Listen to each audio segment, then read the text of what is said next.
Hello, good evening friends. This is Sandani. Welcome back to my channel. Now in this video I am giving you a speed dictation for shorthand English higher grades 120 words per minute. Right? Let us start the dictation now. Start. As you are aware, sir, among the many social and economic evils that beset our nation, food adulteration is most dangerous because the unsuspecting public have no way of knowing that when they buy a certain article, whether it is up to the required standard or not. A great deal of quick money has been made by unscrupulous antisocial elements by adulterating foodstuffs. A great deal of ingenuity has gone into this whole process of adulteration. I was myself surprised, sir, when the committee went through this to learn in what ways special adulterants are manufactured in large quantities so that food can be adulterated. And very often, as you know, sir, the adulteration is of such a nature that it causes death or permanent injury and disablement to the people who consume those articles.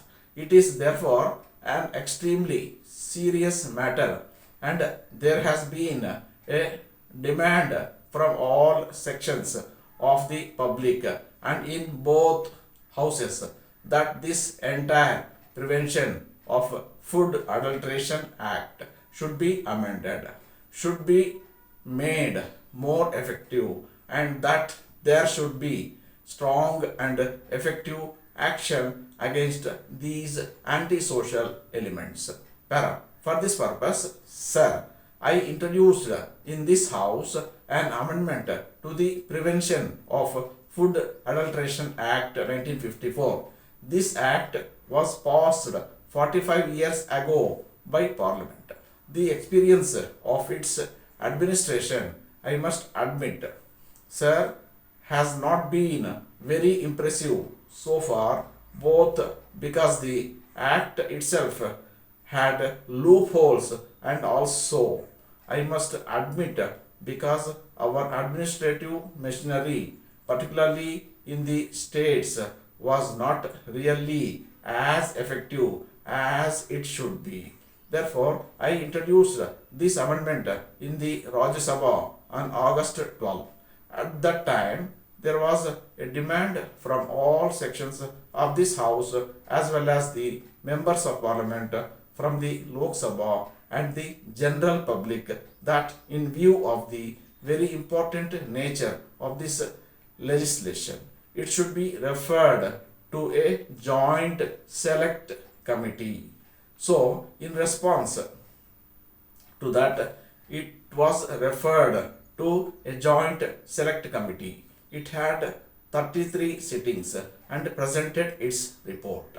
It looked into almost 250 memoranda and discussed this matter for a considerable period of time, about a year.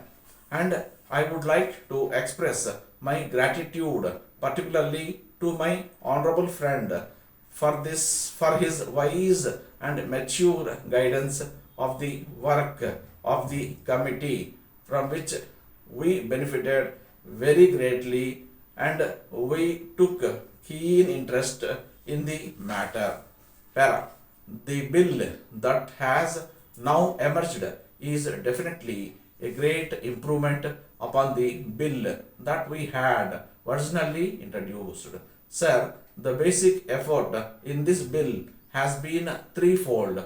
Firstly, to safeguard the interests of the consumers, because as I said, it is the unsuspecting consumer and particularly women and children and weaker sections of the society who are the main victims of this evil.